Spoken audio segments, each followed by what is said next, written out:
aos participantes colocarem questões, se calhar, hão de colocar questões relacionadas com pontos que o Dr. Jimbo aqui já abordou, ou até com pontos que abordaria mais adiante.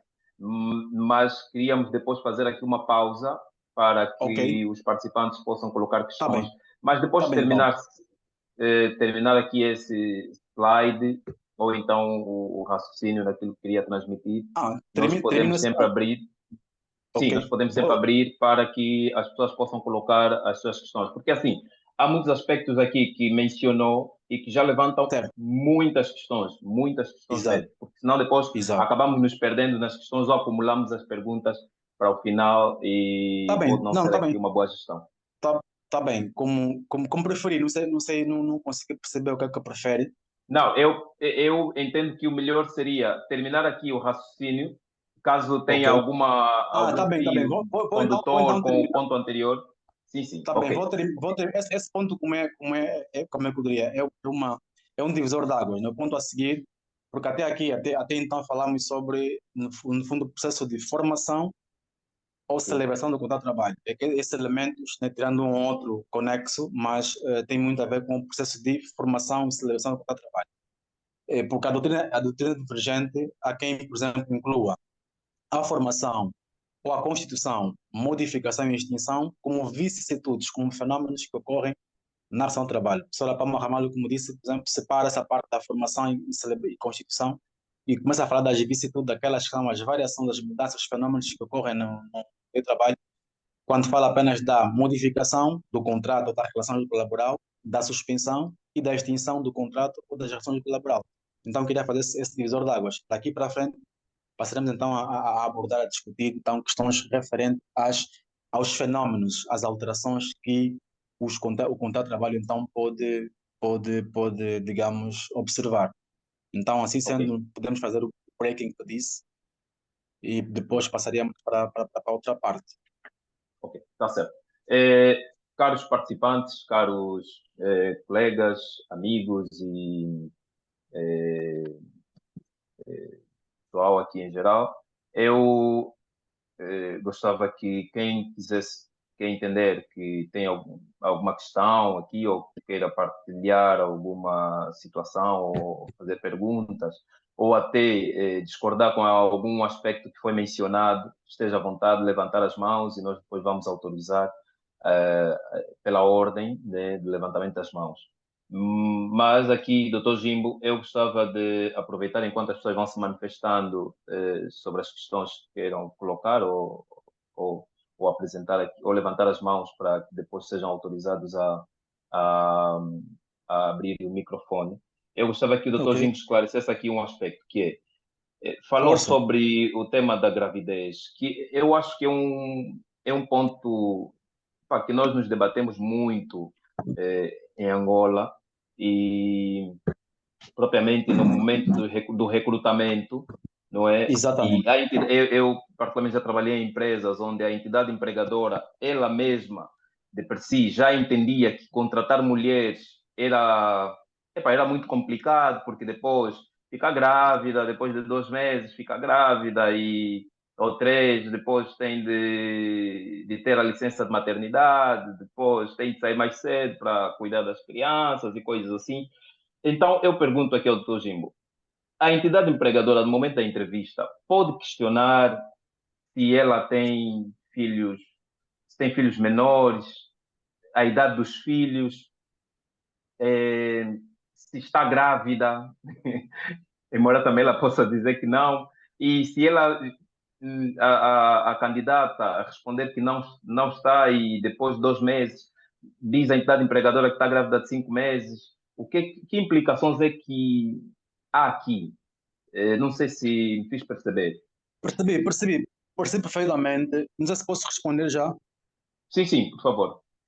Sim, ou seja, eu dizia no princípio da minha abordagem que o legislador trouxe uma grande inovação quando consagra, não está a me ver, né? Quando Não, consagra ok, agora sim. no artigo 21, os direitos de personalidade.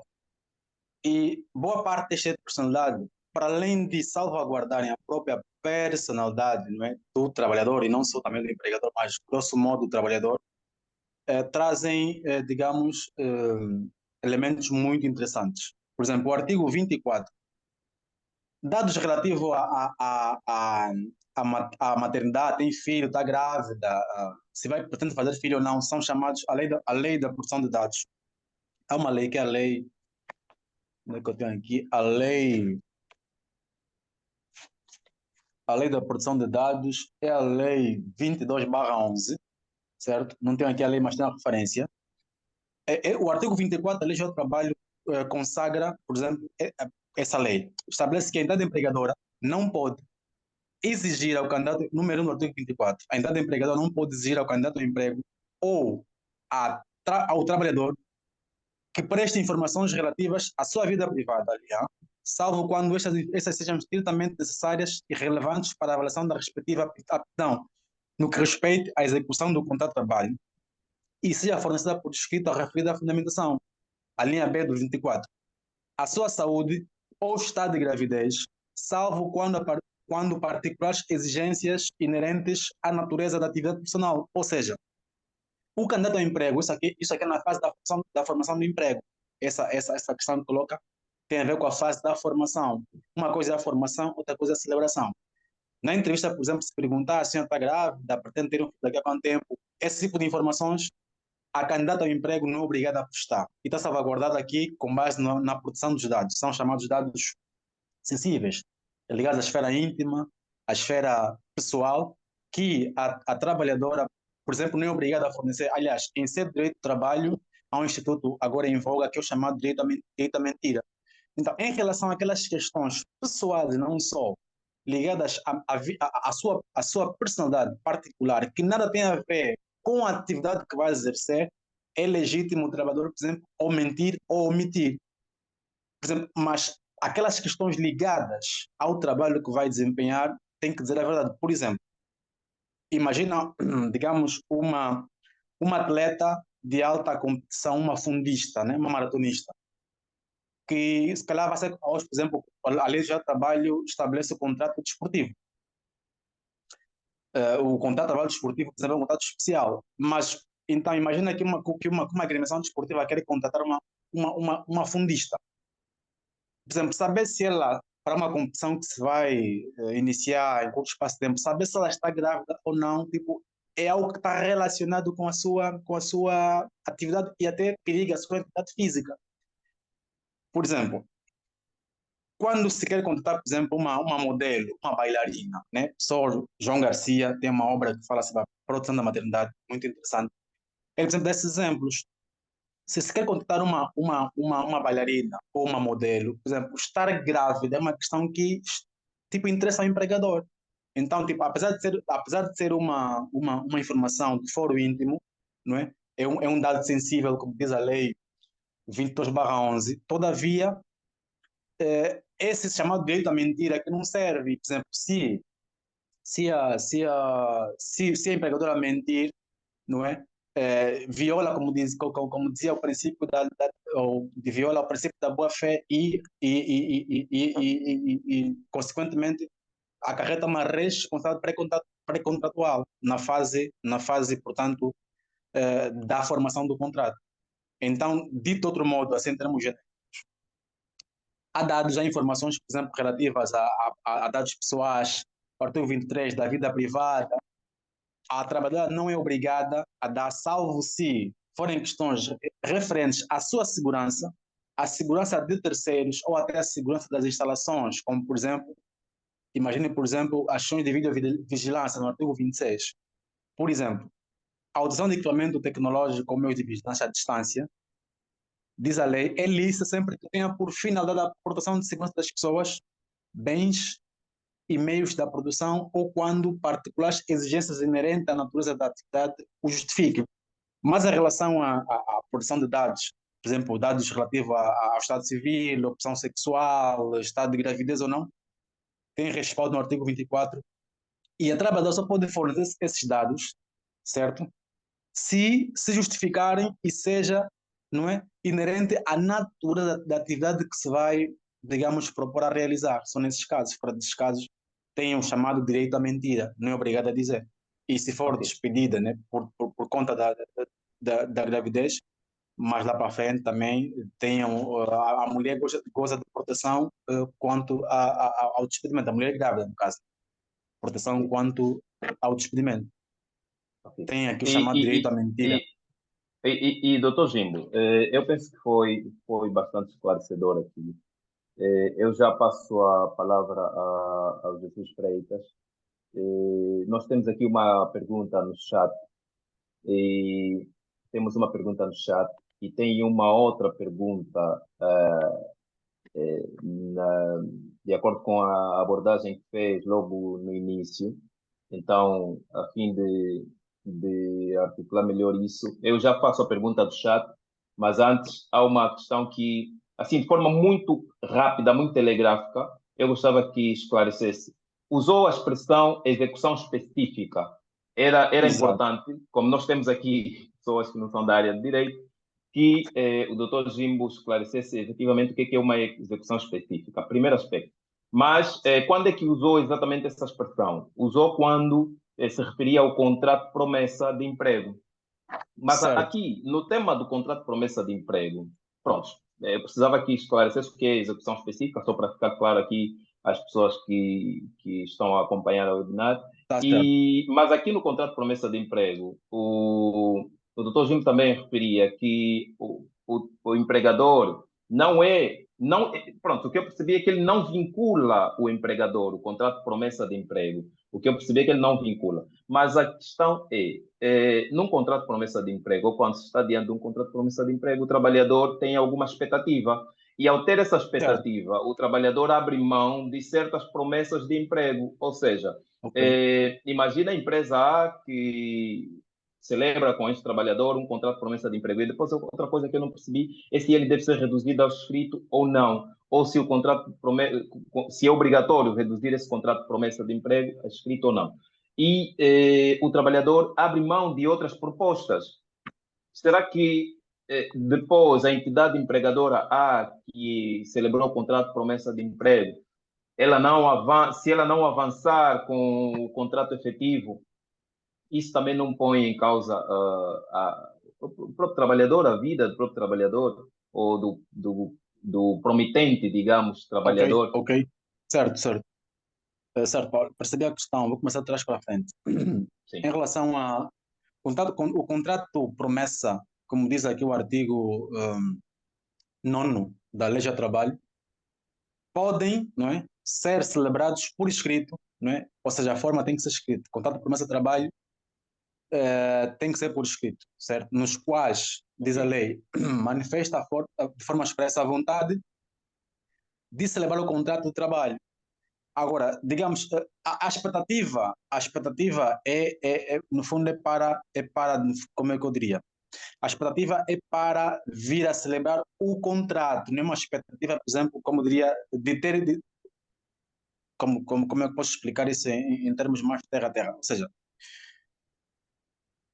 no contrato começa a trabalho, certo? E eu, aqui seguindo, por exemplo, de perto, a Antunes Valha diz que contrato começa a trabalho é a convenção pela qual ambas as partes, ou apenas uma delas, se obriga, dentro de certo prazo ou verificado certos pressupostos, a celebrar determinado contrato, certo?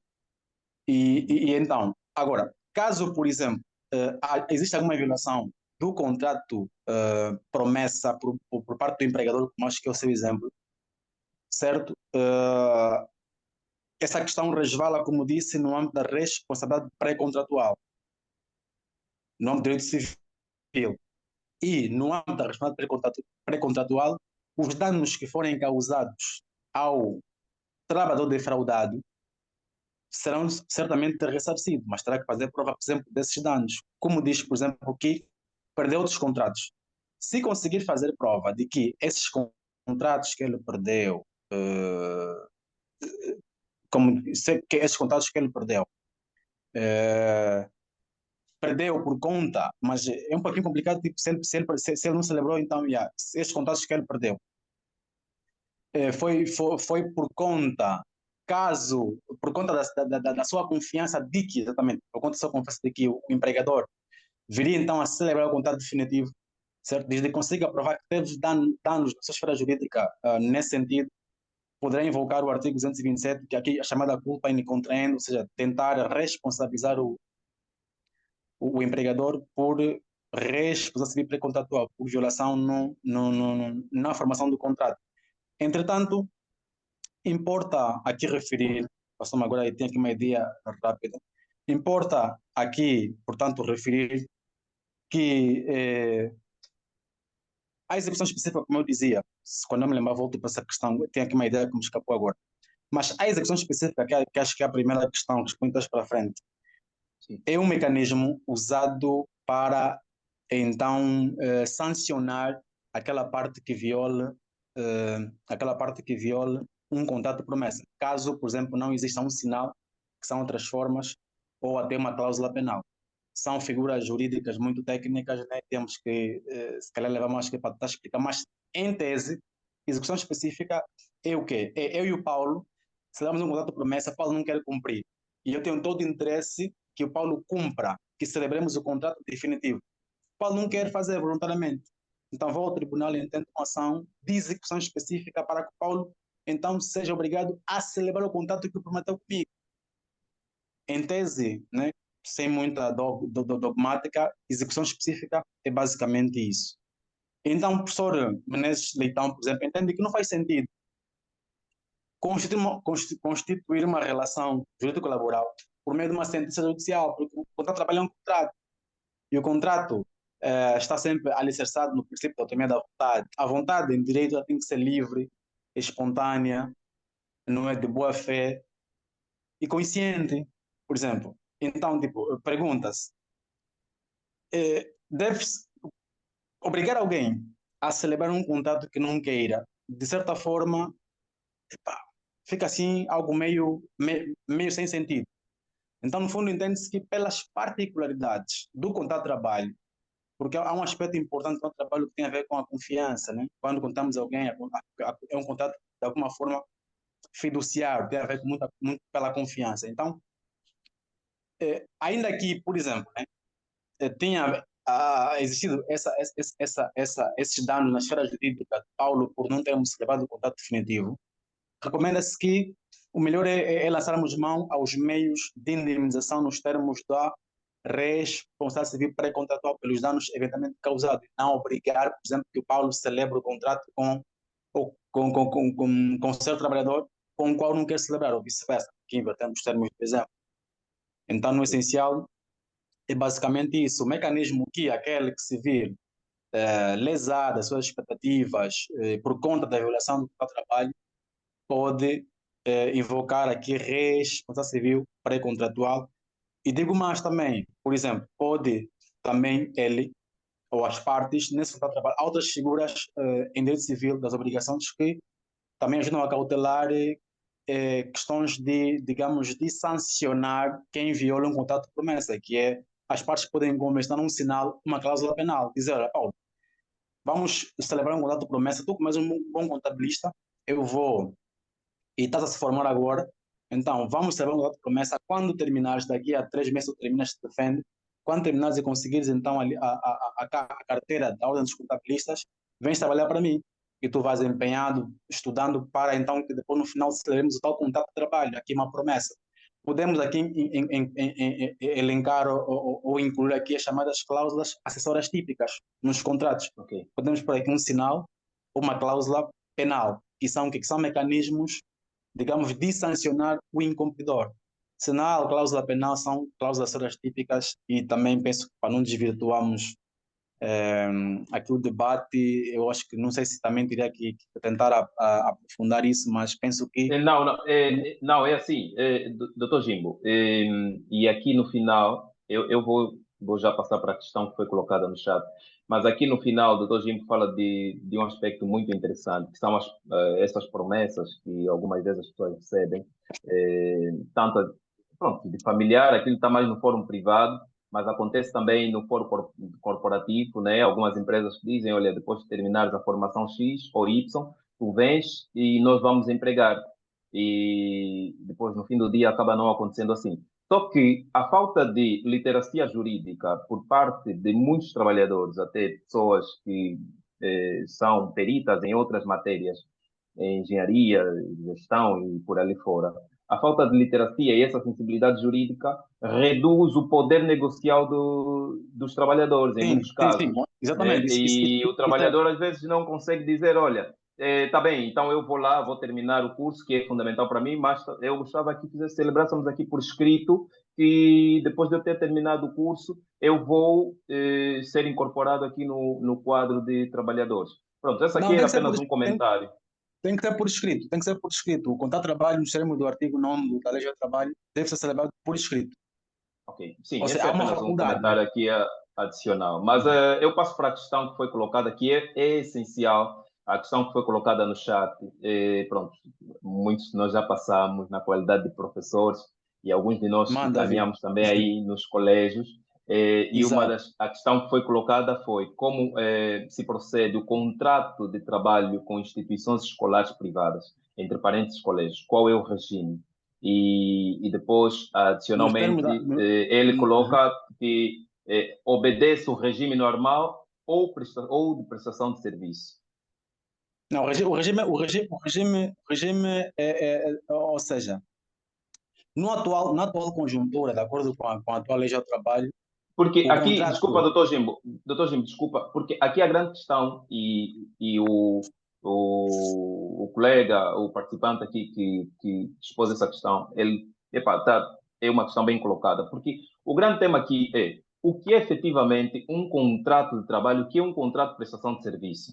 Nós, Boa nos questão. colégios, nas Boa questão. universidades, estamos ali a prestar os serviços no âmbito do Código Civil e aquilo que o Código Civil Boa estabelece questão. como Boa questão. princípios de prestação de serviço, ou somos regidos pela Lei Geral do Trabalho, porque depois, em Boa questão. muitos casos, o próprio trabalhador está aí e diz, não, mas tu és um prestador de serviço, por isso que nós te pagamos por horas. Está bem, nós te pagamos por hora, mas depois, no final do dia, recebe subsídio de férias. No final do dia, recebe subsídio de Natal. No final do dia, recebe isso que os outros trabalhadores recebem. Desconta Então, para a segurança social, por exemplo. desconta para a Exato. Segurança Social. Então, a grande questão aqui é o que rege? Então, o que é efetivamente prestação de serviço? O que um trabalho, um contrato de trabalho? E atualmente, daquilo que nós conhecemos nos colégios e universidades, por aí afora, aquilo que acontece é uma prestação de serviço ou é efetivamente um contrato de trabalho e que devia estar ou que deve estar no âmbito da Lei Geral do Trabalho? Boa questão. Contrato de prestação de serviço e contrato de trabalho são dois tipos de contrato que muitos se confundem, não é? Muitos se confundem. Mas primeiro, respondendo primeiramente à questão, um contrato celebrado para um professor dar aula, como eu diria, pode ser um contrato de trabalho ou um contrato de prestação de serviço. Ou seja, se for um contrato de trabalho, se for celebrado um contrato de trabalho, não é um contrato de trabalho especial. Por quê? Porque não vem. Os contratos de trabalho especiais são aqueles que o artigo 48 estabelece no Código, na Lei do Trabalho. Ou seja, só são contratos especiais aqueles que estão aqui na Lei do Trabalho, no artigo 28. Agora, um colégio pode, por exemplo, celebrar um contrato com um professor de prestação de serviço, ou seja, ele vai prestar serviço digamos, eu disse no princípio da minha locução que o que é o objeto do trabalho? Toda atividade humana lícita pode ser objeto do trabalho. Discutimos outro dia, por exemplo, o mototáxi. Se eu comprar uma moto e chamar aqui um motoqueiro para vir motocar, passa aqui a expressão, para vir aqui, eu posso celebrar com ele um contrato de trabalho mesmo. Ou posso celebrar com ele um contrato de prestação de serviço. Só que temos que ir para o elemento do conceito. O que é contrato de trabalho? Contrato de trabalho é aquele pelo qual uma pessoa singular, não é?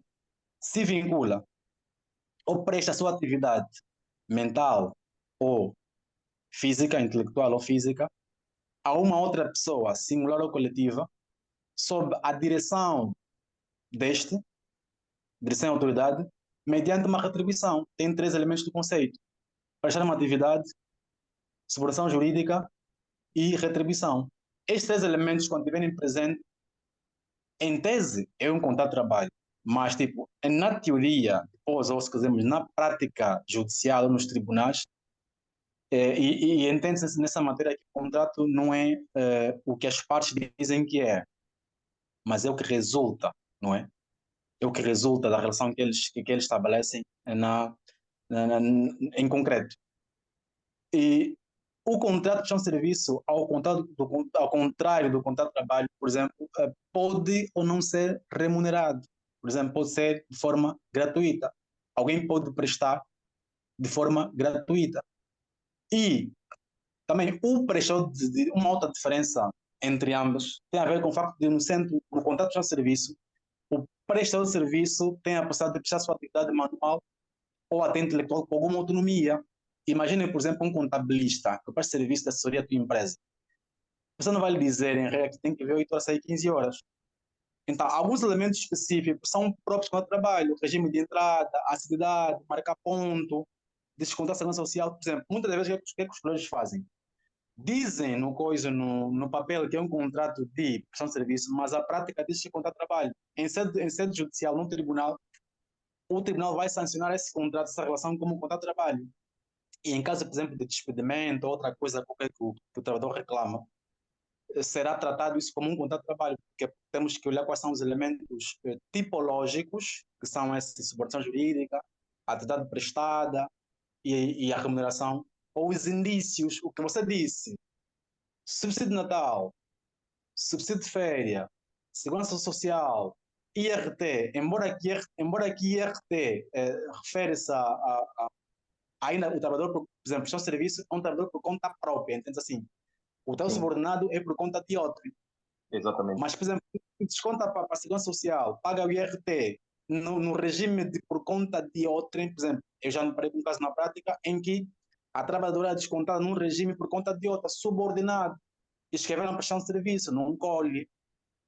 Não é? Então, o que normalmente acontece nos colégios, já vi muitos casos de género, é que eles escrevem contrato de prestação de serviço porque querem se furtar muitas vezes a essas outras obrigações sociais, a prestação social obrigatória. Então escrevem aí contrato de prestação de serviço, quando na prática é um Sim, contrato mas de trabalho. sim, doutor Jimbo, mas aqui agora, pronto, eu gostava para terminar esse ponto que o doutor Jimbo, assim, de forma muito objetiva, esclarecesse aqui duas coisas, porque nós temos que olhar tanto para o trabalhador e também quanto para a empresa, né? E Exato. imagina, diante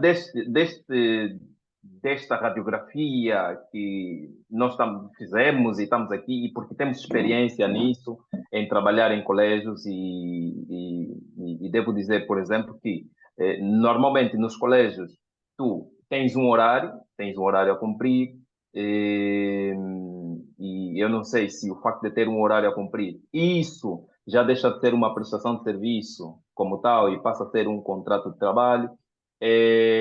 Nos é aplicada a falta, se não nos presentes no local de trabalho, ou se atrasarmos em algumas horas. Então, havendo esses elementos que caracterizam aquela prestação não Esses como prestação de indícios, serviço, esse indício não como prestação de serviço como tal, mas como um contrato efetivamente de trabalho, o que o trabalhador deve fazer? Primeiro aspecto.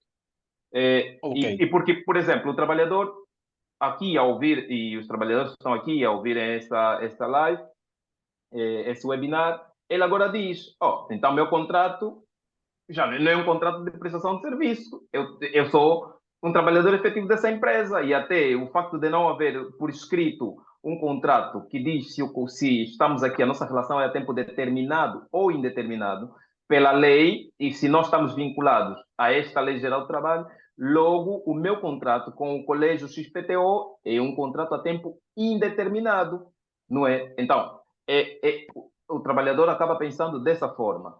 E ele sai daqui e vai lá à entidade empregadora agora exigir os seus direitos, porque se ele não está efetivamente a prestar serviço, mas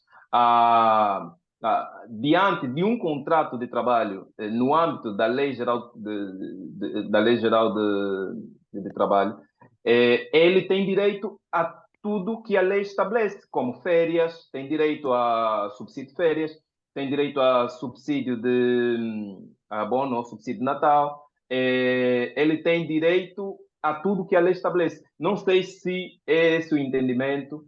E também outro aspecto é a entidade empregadora, como é que a entidade empregadora pode se prevenir dessas situações?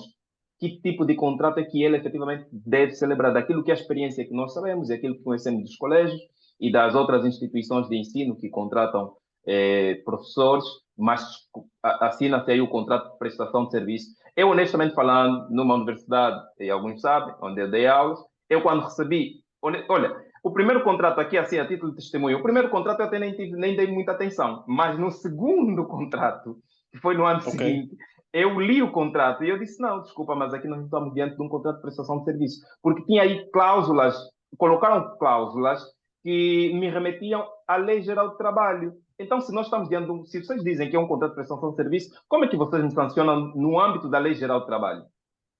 Então, Exato. Boa questão. a questão Uhum. aqui é como é que a entidade empregadora pode prevenir-se dessas situações para evitar que existam trabalhadores, assim, digamos, passando aqui o termo meio rabugentos como nós, e que podem levá-lo a tribunal e pagar uma indemnização pesada. Como é que ela pode se prevenir isso, acautelar essas situações para que elas não venham depois a gerar perdas substanciais para a empresa em processos Bem, judiciais? para a empresa é muito mais fácil, né? Para a empresa é uma sociedade comercial, né? É uma pessoa cooperativa, uma sociedade comercial, cujo fim é a obtenção de lucro. E, tipo, se quiser obter esse lucro de forma maximizada, tem que se organizar. Para a empresa é muito mais fácil responder a tua questão.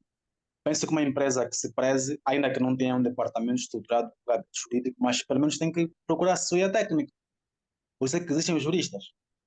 Não é de maneira que submeta os contratos que quer celebrar com também às vezes é uma questão muito pertinente, porque na prática, e uma vez fui para um certo sítio em que não me identifiquei como jurista, e o jurista que encontrei lá, tipo, não era jurista no caso, o chefe acho que é o diretor de qualquer área, estava a falar de termos técnicos jurídicos, tipo, com total um profundo desconhecimento, uma ignorância, mas não porque queria parecer que soubesse, é mesmo, como você disse no princípio, alguma literacia, e também as pessoas não vão atrás. Né? Para a empresa é importante que submeta os contratos que ela celebrar, contrate. Por exemplo, imagine que o Paulo é jurista e a empresa do Jimbo quer contratar a Joaquim, por exemplo. E eu quero que o Paulo elabore, eu posso levar com o Paulo um contrato de prestação de serviço, para que o Paulo quer me preste serviço de assessoria técnica jurídica para elaborar contratos ou de trabalho ou de prestação de serviço. A minha relação com o Paulo, como ele não faz parte do meu quadro orgânico, não há uma subordinação entre nós, não há, no fundo, há essa atividade, mas não subordinação, você tem autonomia. Então, quando falta um daqueles três elementos tipológicos, atividade, subordinação jurídica e retribuição, remuneração, não é contrato de trabalho, é qualquer outra coisa. Mas tem vezes que faltam desses elementos, mas os indícios, né, aqui chamado método indiciário, nos levam a concluir que, de facto, aquele trabalho foi, digamos, como nós chamamos em direito civil, aqui um erro na qualificação do contrato, certo? Então, para as empresas, acho que se resolve contratando a mente igual a de serviço, por exemplo. Isso se resolve contratando um jurista para poder prestar assessoria técnica. E esse contrato, por exemplo, entre uma empresa, um colégio e um jurista que não esteja, digamos, na sua estrutura organizacional ou funcional, será grosso, pode ser outra coisa, mas pode ser uma vença, mas será um contrato de prestação de serviço e não um contrato de trabalho. Em relação ao trabalhador, e discutir contigo outro dia que as violações às normas, ao código, à lei de trabalho, desculpem, o legislador tipifica como contra ordenações laborais. E eu estive a dar uma olhada, essa legislação toda nova, mas estive a dar uma olhada no código também e vejo que não é uma figura que existia antes, que era da transgressão laboral. Havia uns processos específicos que eram chamados de processos de transgressão, que eram processos relativos às violações, quer as normas imperativas da lei de trabalho e as normas de higiene e segurança no trabalho, por exemplo, ou as normas de proteção social obrigatória, os INSS e Companhia Limitada, por exemplo. E hoje, por exemplo, o artigo 338 diz que a violação do disposto na presente lei e de mais legislação complementar constitui contraordenação punível com uma sanção acessória aplicável em função do grau da culpa. Mas me parece que esse artigo, não sei, e o debate está aberto, alguém pode ter uma opinião contrária, não resolve a questão. Por quê? Porque, Paulo, o contrato de trabalho, como o contrato de serviço, é um contrato. E em direito, tudo isso se enquadra naquilo que chamamos de negócio jurídico bilateral. O que é negócio jurídico? É um ato voluntário, lícito, terra a terra, que produz efeitos querido pelas partes, porém permitidos por lei. Negócio jurídico é isso. É um facto jurídico voluntário lícito, não é? Há uma divisão muito mais técnica, mas que não interessa, que é o quê? Que é um certo facto jurídico, ou negócio, se quisermos, ou contrato, produzir os efeitos que as partes desejam, gostariam, mas esses efeitos têm que ser permitidos por lei, porque não podemos, por exemplo, ter um contrato cujo objeto seja lícita ou impossível, ou fisicamente impossível. Agora, ao trabalhador, por exemplo, se o contrato que ele tem, ele verifica que essas questões não estão acauteladas ou estão distorcidas, o contrato de trabalho é um contrato, então pode, na minha perspectiva, é a minha opinião, vale o que vale, mas eu entendo que, sendo uma questão, por exemplo, do contrato ou contratual, porque o, o direito de trabalho, as ações laborais vão, por exemplo, tipo, regular aquelas questões resultantes, né, da execução, constituição ou até extinção da relação jurídico-laboral. Mas aqui, por exemplo, questões ligadas à violação do contrato, que eu entendo, em minha perspectiva, entendo que esse artigo que eu li sobre as contraordenações, por exemplo, não resolve. E nada obsta, por exemplo, em questões laboral, que o trabalhador, por exemplo, intenta uma ação civil própria. Por quê? Porque é um contrato, uma ação de responsabilidade civil, porque as violações do contrato de trabalho tanto podem dar lugar a uma ação jurídico-laboral ou uma ação contratual. Por exemplo, falei daqui, por exemplo, da execução específica que não é possível no trabalho, mas você pode intentar uma ação de responsabilidade civil pré-contratual, nos termos do artigo 127, que você vai tentar onde?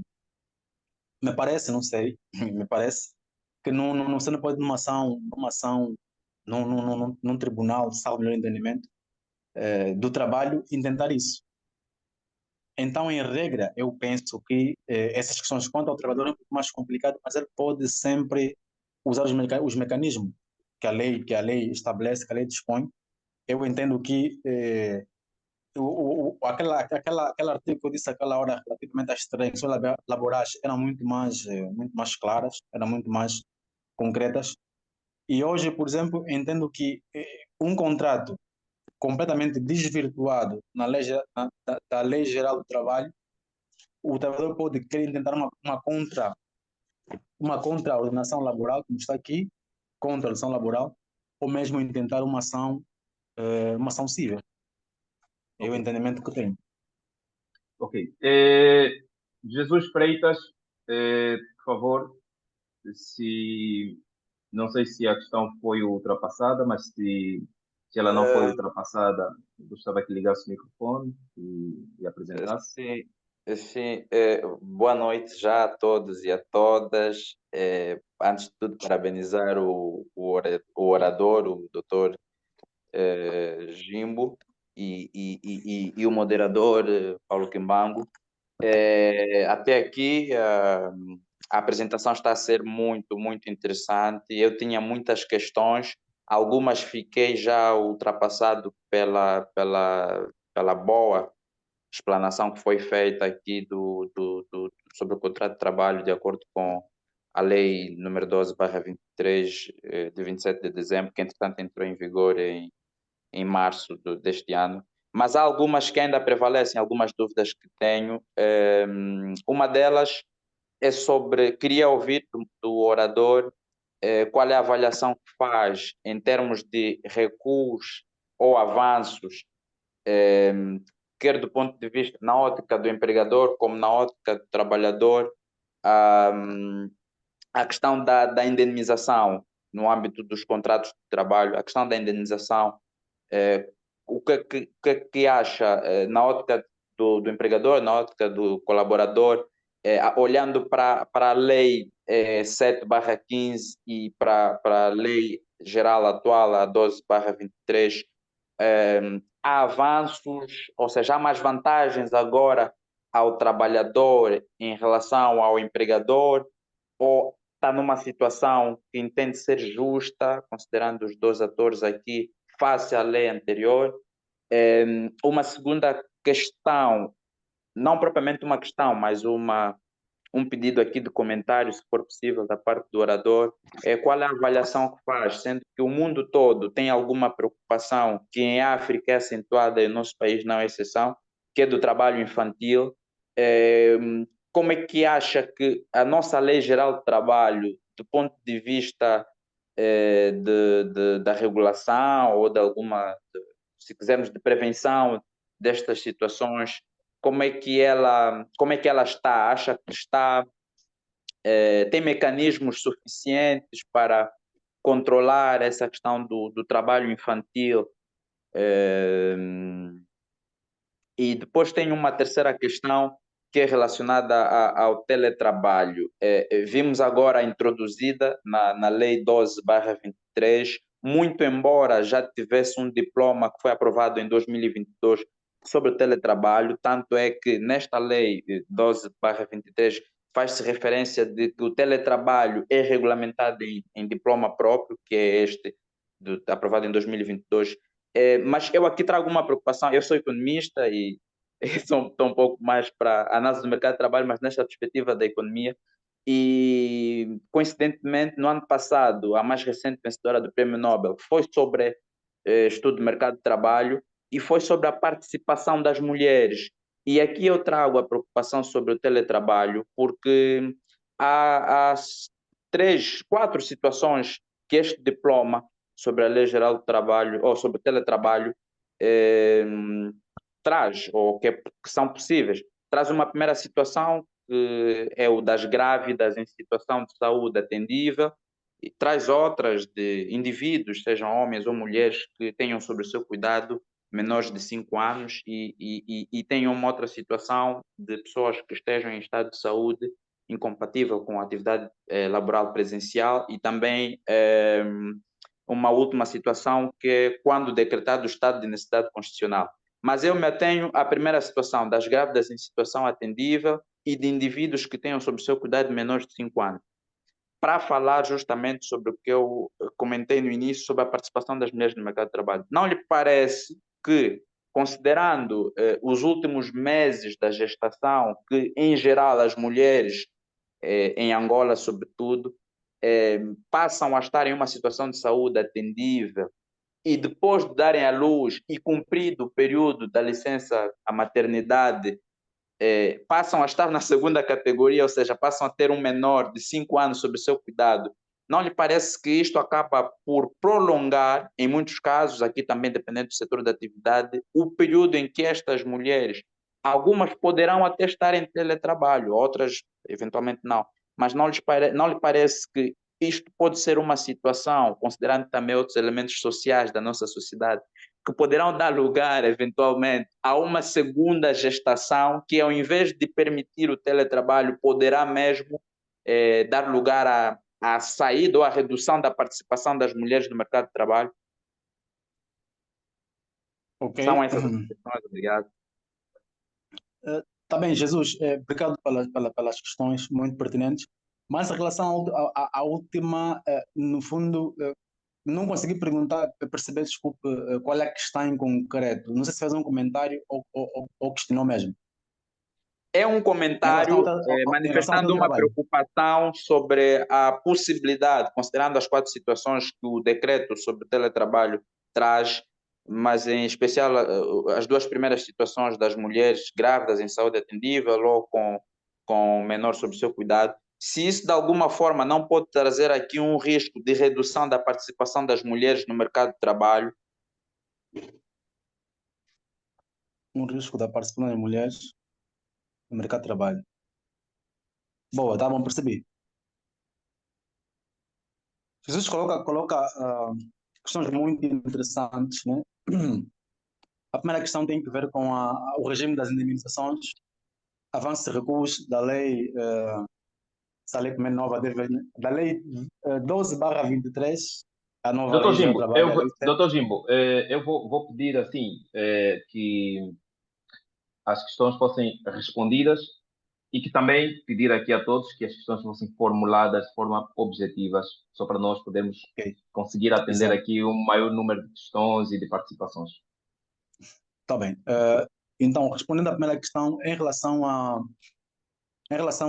regime das indenizações, de acordo com há uma matéria que eu vi na altura da aprovação da nova lei, naquelas consultas públicas, seminários que ocorreram, em que o senhor secretário de Estado para o Emprego, salvo erro, trazia a colação e eu corroboro com ele, aliás, isso resulta mesmo da lei, né? Se olharmos a nova lei e compararmos com a lei antiga em matéria de indemnizações, vamos ver que, naturalmente, podemos dizer que, do ponto de vista do trabalhador, houve um avanço, ou se quisermos, um equilíbrio ou maior dignidade.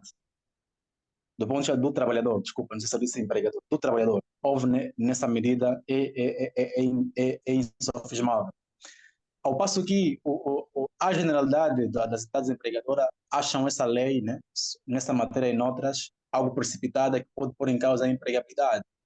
Por quê? Porque, como dizia no princípio, por causa da mudança do paradigma. Essa mudança do paradigma de contratação é transversal, é a principal implicação, né? Nós temos são as implicações e benefícios.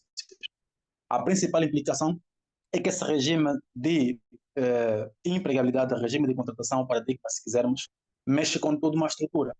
Em relação às indemnizações, houve garantidamente um avanço, porque Jesus repara que a remuneração pelas horas, para as horas extras, aliás, ao abrigo da lei antiga, tinha em conta a dimensão da empresa, ou seja, as indemnizações estavam estratificadas do ponto de vista das dimensões da empresa. Uma empresa, por exemplo, teria a dimensão por horas extras por cada hora, de acordo com o artigo 117, o trabalhador, por estar na grande empresa, recebia 50% sobre as horas extras. Ou seja, por cada hora, né, recebia 50% do salário correspondente por hora, assim que está correto. Ao passo que nas médias, pequenas e microempresas, eram 10% em matéria de horas extras. E em matéria das próprias indemnizações, por exemplo, em caso de despedimento improcedente, ou mesmo em caso, por exemplo, de antiguidade ou pela não reintegração, também estava estratificado, discriminado em função da dimensão da empresa. Ou seja, se eu pertencesse a uma empresa, a uma microempresa, e o tribunal decretasse a minha indemnização, eu tinha direito ao 10% do salário de base, certo? Vezes o número de anos de serviço.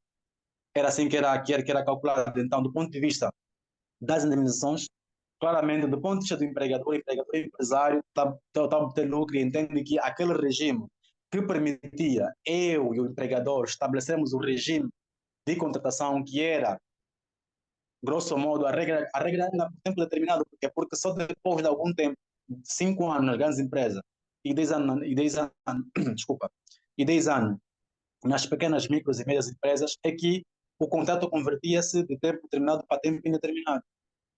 E para as indemnizações, nas grandes empresas era 50% do salário base, nas médias 30%, nas pequenas 20% e nas micro 10%. Repara, por exemplo, uma empregada doméstica que ganha 20 mil kwanzas.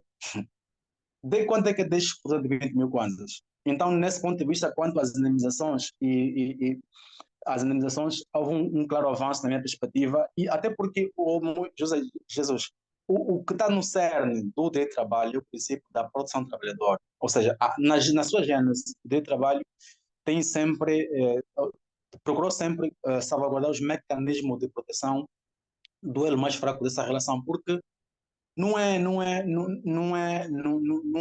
despiciando reafirmarmos que, apesar de estarmos no âmbito do contrato, né, de trabalhar um contrato em que vigora o princípio da paridade, da autonomia privada, mas quer no momento da formação do contrato, mesmo o candidato a emprego, quando vai pedir emprego, a partida já não está numa posição igualitária com o empregador ou com um candidato a empregador, se quisermos. Então, desse ponto de vista, eu entendo que Aliás, é um dos fundamentos porque, não é, o legislador entende que houve a necessidade de fazermos essa alteração e também conformamos com os instrumentos internacionais que regulam as relações laborais da OIT, por exemplo. Então, hoje, por exemplo, para terminar essa questão, sem querer ser muito exaustivo, hoje, por exemplo, voltamos num paradigma da Lei 2/00,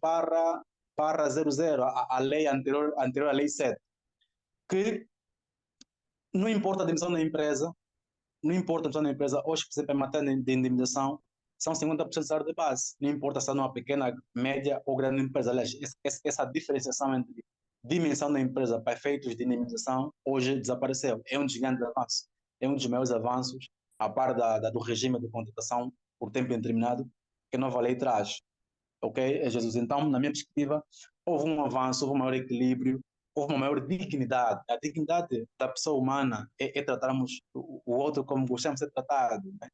A professora Maria Helena Diniz fala que a dignidade da pessoa humana por exemplo, olhamos o ser humano como um fim em si mesmo, não como um meio. Então, as empresas, por exemplo, a flexibilidade e maleabilidade com que celebravam os contratos por tempo determinado, sem fundamento bastante nos termos da lei, acarretava em si, digamos, uma grande precariedade. Era que contrato Jesus por 6 meses, o Paulo por 8 meses, o outro por 60 dias, etc, etc. Depois, depois podia ser descartado com a maior naturalidade os trabalhadores. Então, em matéria de indemnização, resumindo e concluindo, houve claramente um avanço, maior equilíbrio e maior dignidade no tratamento devido ao trabalhador. Não vale tanto parabéns porque já se reivindicava a mão de semear que no regime do paradigma e das indemnizações não era justo porque temos trabalhadores, como se diz, ao abrigo da mesma legislação, mas tratamento diferenciado por conta de estar numa pequena, grande, micro ou até média empresa. A primeira questão, então, o meu entendimento é que houve avanço, claramente, concordamos respeitamos, aliás, quem defende o contrário. Agora, do plano do empresário, é óbvio, para as grandes empresas quase que não vai alterar grande coisa, mas para as médias, que pagava 30%, para as pequenas 20%, e para mim que eu pagava 10% das indemnizações, ou até nas horas extras, claro que isso aqui terá o seu peso e é de se esperar, isso não poderia ser o contrário. Trabalho infantil, como é que eu vejo, como é que eu acho? Bem, trabalho infantil, a princípio, é proibido, a princípio. Nós dissemos que a idade, a capacidade para celebrar contratos é regra de 18 anos. Excepcionalmente, os menores entre 14 e 17 anos podem celebrar contratos de trabalho. E eu penso que há outros mecanismos, por exemplo, querem outros diplomas legais, como o Código Penal, por exemplo, a exploração, o tráfico de menor, a cautela, algumas coisas que se calhar podíamos tentar, ou estão no centro da questão que o Jesus coloca, mas a própria lei do trabalho, por exemplo, quando falava sobre condições específicas de certo grupo, e eu falava da mulher, por ser mulher, do menor e do trabalhador com capacidade reduzida, por exemplo, o artigo 38 da Lei do Trabalho, quanto aos menores, fala, por exemplo, da trabalhos permitidos por menor, em razão da sua fragilidade física e psíquica. O artigo 38, por exemplo, fala que os menores só podem ser admitidos para prestar trabalhos leves, que não envolvam grande esforço físico, que não sejam suscetíveis de prejudicar a sua saúde e o seu desenvolvimento físico e mental e que lhe possibilitem condições de aprendizagem. O 39 fala, por exemplo, sobre trabalhos proibidos ou condicionados. É proibido afetar os menores trabalhos que, pela sua natureza, ou risco potenciais ou pelas condições em que são prestadas sejam prejudiciais ao seu desenvolvimento físico, mental e moral. E então eu penso que, obviamente, que reivindica o nosso organismo por maiores instrumentos legais para poder protegermos os menores. E deprecia o trabalho infantil, em princípio, fora desses termos previstos no artigo 36, ao abrigo do nosso ordenamento jurídico, eu entendo que não é permitido. Mas também outros diplomas legais protegem e regulam questões atinentes ao menor. Perguntar-me, está bom assim essa proteção que o legislador dá no Código, na Lei do Trabalho, Bem, eu diria que se tivermos que melhorar, por que não? É importante que melhoremos, é importante que aperfeiçoemos isso, mas não está completamente, digamos, uh, salvaguardado, se me permite a expressão, a associação dos menores, né? A associação dos menores. E quando falamos sobre trabalho infantil, salvo se não ter percebido bem a questão, temos que olhar aqui digamos, para as normas, não é que a lei do trabalho, por exemplo, reserva a relação jurídico-laboral desenvolvida por menores, porque o menor, em princípio, de 14 anos, é um infantil, é um menor, mas a lei, verificadas certas condições, como a que estabelecem os artigos 38 e 39, minto, 36 e seguintes, aliás, é atendível, é admitido, aliás, então, o menor poder desempenhar algum trabalho ou, ou, ou ou celebrar algum contrato de trabalho, né? Sempre com aquelas restrições inerentes à sua capacidade, à sua idade, à sua maturidade. Então, eu penso que nós devemos melhorar, né? Recorrendo a todos os instrumentos internacionais seguidos por outros países para que possamos, então, aprimorar a proteção que damos ao menor. Em princípio, trabalho infantil, salvo melhor entendimento, a expressão de menor, salvo melhor entendimento, penso que fica como crime. Então, também aqui, lançando ao princípio do mínimo ético, aquelas questões, por exemplo, que são meramente do foro penal, é escusado, se calhar, o legislador laboral esmiuçar, não é? De modo tão exaustivo, porque outros diplomas já o regulam, já o sancionam. Se perceber a questão ao alcance, é o que eu tinha para referir. Tentar ser telegráfico. Em relação ao teletrabalho, também uma grande Então, inovação. mas aqui, doutor Jimbo, Sim. nessa questão de trabalho infantil, porque nós temos uma questão desta no chat, então eu já não vou repetir a questão, porque foram basicamente as Não questões sei, colocadas. Jesus, não sei se percebeu o alcance da questão que me colocou, então, Sim, mas sim. também, sim, também tivemos uma questão similar no chat. Mas é o que eu gostava que o doutor Jimbo, assim, de forma muito rápida, dissesse. A avaliação que faz, do mesmo modo que falou da nova lei, sobre a nova lei, no que respeita à indemnização, a avaliação que faz do trabalho infantil também foi, houve avanços, houve recuos, e aqui, Bem, a quem escreveu no chat, ele diz que, ou ele perguntava, como a nova lei aborda a fiscalização e a prevenção do trabalho infantil. Não sei se, aqui assim, de forma, em segundos, o doutor Jim pode dizer sobre o trabalho infantil, há mecanismos de prevenção, fiscalização. Pronto, essa foi a preocupação dele. Depois podemos passar para outra questão. Assim, de forma muito rápida, sobre o teletrabalho, eu gostava que falasse, mas de forma rápida. E depois e a, tinha que abrir aqui o microfone para mais dois participantes, três participantes, porque alguém também no chat pediu a em relação, participação e a em seguir relação, em caminhamos já relação, para o fim. em relação ao teletrabalho, é um aspecto também, uma questão pertinente, é um aspecto, também é uma inovação a Lei do Trabalho traz, não é? Aliás, a Lei do Trabalho aumentou o leque de trabalho especial, contrato de trabalho especial, assim é que está melhor. Onde traz o teletrabalho, o trabalho desportivo, o contrato de trabalho artístico, o contrato de trabalho doméstico e o contrato de trabalho por comissão de serviço. Por exemplo, o teletrabalho é uma inovação que vem a propósito daquilo que também não tem aqui a referência do diploma, o Jesus disse que há uma lei, esse é um decreto presidencial, 2022, que regula o regime jurídico do teletrabalho. E também um dos fundamentos porque né, tivemos essa alteração legislativa do ponto de vista daquilo que foram as explicações dadas, era que também havia necessidade de se conformar, por exemplo, a questão do teletrabalho e a questão do trabalho doméstico. O teletrabalho e o trabalho doméstico tinham regimes jurídicos que os regulava, mas não estavam nem expressamente consagrados no Código, na Lei do Trabalho, digo. Então havia também essa necessidade de se conformar, porque tínhamos um regime jurídico de teletrabalho, mas não tínhamos esse tipo de contrato de trabalho especificado na Lei do Trabalho. Também são um dos fundamentos porque motivou, no fundo, a alteração que se fez. Agora, em relação ao teletrabalho, Jesus pergunta se isso não trará um risco na empregabilidade, por exemplo, no caso das mulheres. Bem, o contrato de trabalho do teletrabalho, aliás, é um contrato de trabalho.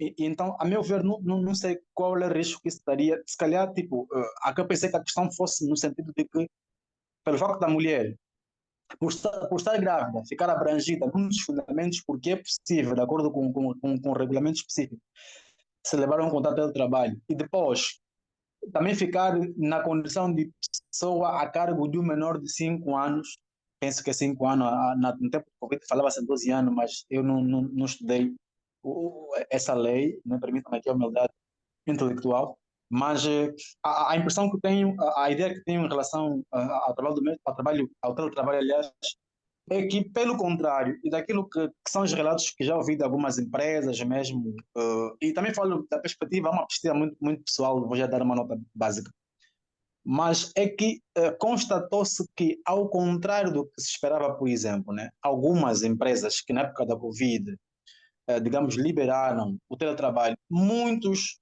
trabalhadores manifestaram maior rendimento, maior produtividade naquilo que eram as suas tarefas e as suas funções. Aliás, entende-se mesmo que o trabalhador, por estar no seu seio familiar ou na sua casa, embora também o teletrabalho possa ser feito em outra instituição designada pelo trabalhador, ou sei lá, num ginásio, numa mediateca, etc., onde tenha condições tecnológicas e tecnologia de informação por efeito.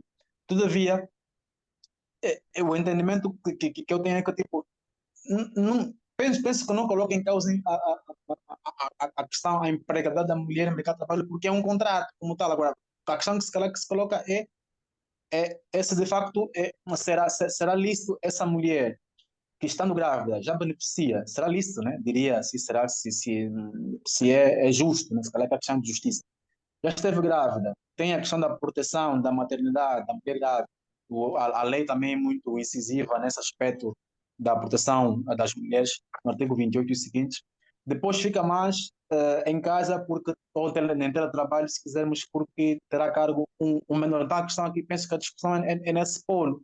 Eu acho que é uma questão que vai depender de cada empresa, mas também o contrato de trabalho como um contrato pode ser negociado. As partes podem sempre, dentro dos marcos da lei, desde que não venham as normas legais imperativas, podem sempre, digamos, fazer alterações ou modificações, desculpem, nas cláusulas dos contratos que estabelecem. Os contratos não são estanques.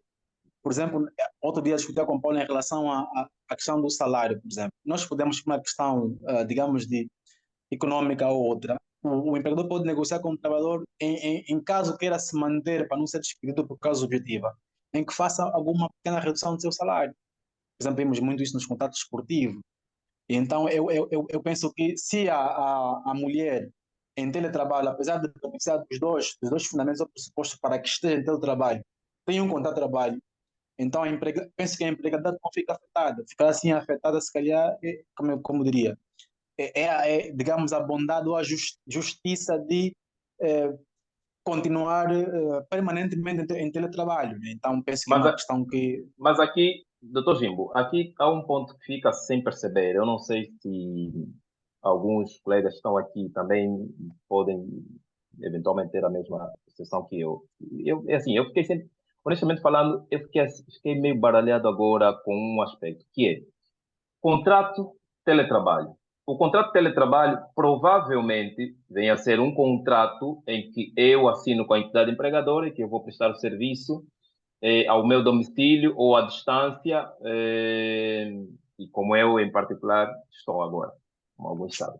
Eh, Ok. mas agora, aqui o tema é, imagino que eu já tenho um contrato com a entidade empregadora, trabalho já há 10 anos naquela empresa, imagino, e depois tenho a necessidade de me deslocar para fora do país, mas o tipo de serviço que nós prestamos, ele nos permite continuar a prestar e com a mesma entrega, com a mesma dinâmica, à distância, e a entidade empregadora entende, então, manter o contrato e diz, olha, vais ficar em teletrabalho. Pronto. Ela diz, vais ficar em teletrabalho. Aqui, nós temos de celebrar um outro contrato e que vamos considerar mesmo contrato de teletrabalho, ou faz-se uma adenda ao contrato pré-existente? Como é que funciona efetivamente Boa, isso? Porque boa questão. É uma questão. no tema da grávida e dos menores, se nós estamos a falar de um contrato de teletrabalho, ou é o regime do teletrabalho que pode ser aplicado até, tipo, de forma excepcional a trabalhadores que têm um contrato normal. Tipo, eu tenho um contrato normal, mas de forma excepcional posso estar aqui a prestar serviço à distância, estar em teletrabalho. Ou aqui nós estamos a falar em um contrato típico de raiz e originalmente, né? Originalmente, não sei como é que se diz, de teletrabalho. Não sei se o doutor percebeu a questão. Percebi, percebi. Percebi a questão, e a questão é muito pertinente que coloca. Olhando aqui para o regime jurídico do contrato de trabalho na lei, desculpa, código, na lei já trabalho, por já existir